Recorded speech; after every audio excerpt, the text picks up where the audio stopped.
Special request, i-check daw natin ang Facial Breath Spray with our blood sugar.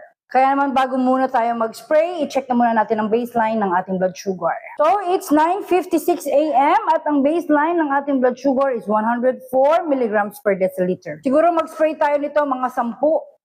And then, balik tayo after 1 hour para makita kung merong bang spike sa ating blood sugar ang Facial Breath Spray.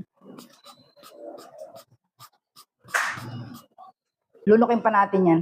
So, balik tayo after 1 hour. So, dito sa bandang oras na to, 9:56, dito tayo nag-spray ng ating breath spray. So, lumipas na ang isang oras. Hanapin natin ang 11 o'clock or 10:56. 11 o'clock. Ayan, 10:56. Bumaba ang ating blood sugar ng 90. Sana'y naging malinaw ang ating video ngayon sa mga nagtatanong kung meron bang spike ang Facial Breath Spray sa ating blood sugar. Nakasampung spray tayo at nilulok pa natin yung mismong katas ng Facial Breath Spray na to. Kaya naman nakitang-kita nyo na walang nangyaring spike sa ating blood sugar.